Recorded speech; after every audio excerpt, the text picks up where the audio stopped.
So when does a situation need to be escalated to the crisis team? When does an issue, need to be escalated to the crisis team? I'm asking. Yes?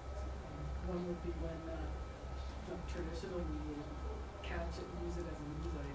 Yeah? And they say, oh, have you seen this? Something that's happening. Because it's going to spiral even worse. It's going to get even more attention.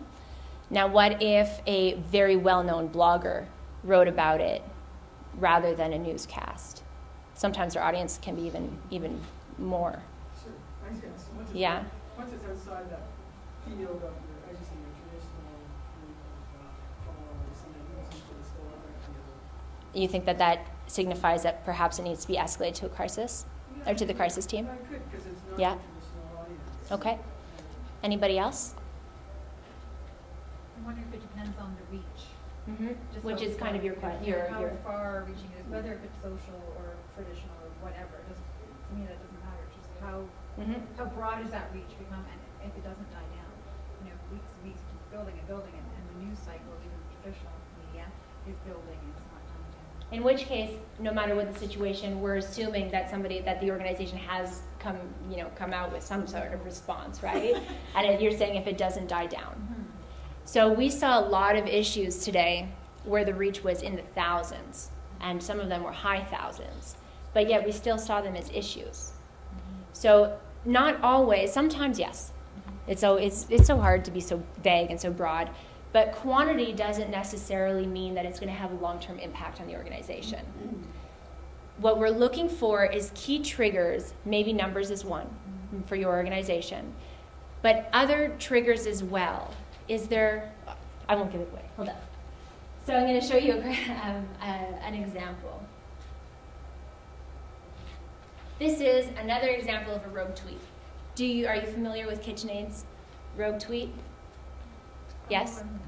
Pardon, you don't? I do. You do. This was, again, a rogue tweet. So somebody from KitchenAid wanted to write from their own Twitter account.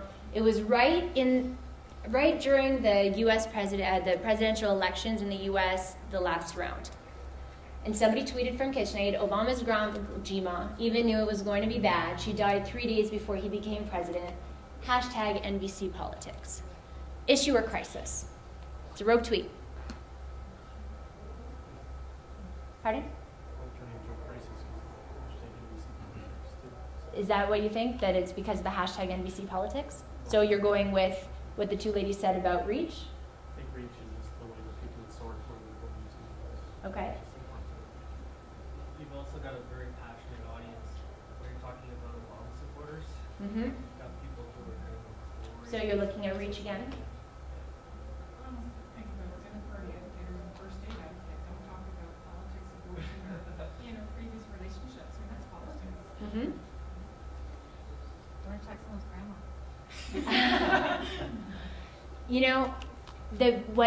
What a lot of organizations or people, not organizations, but people miss and don't think about, this is defamatory. I have attorneys on my team, and when they saw this, it was like, oh my God, because you don't realize that a tweet is still a statement. Technically, the presidential family could have pursued KitchenAid.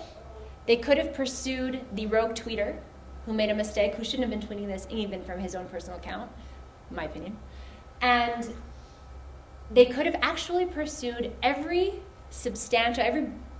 person with a big following who retweeted this. And there's precedent set, we're not here to talk about the precedent that's set, but there's precedent set in going after retweeters for defamatory tweets and winning in the UK.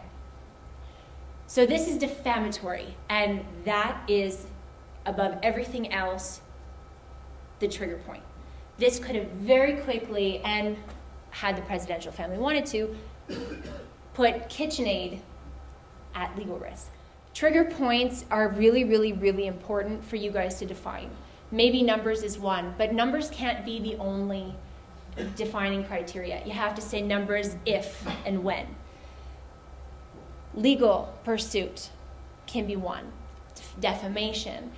The trigger points are, that's what you need to basically really brainstorm and define these trigger points for your front line, because if responding to an issue in real time is so important, responding to a potential crisis is even more important.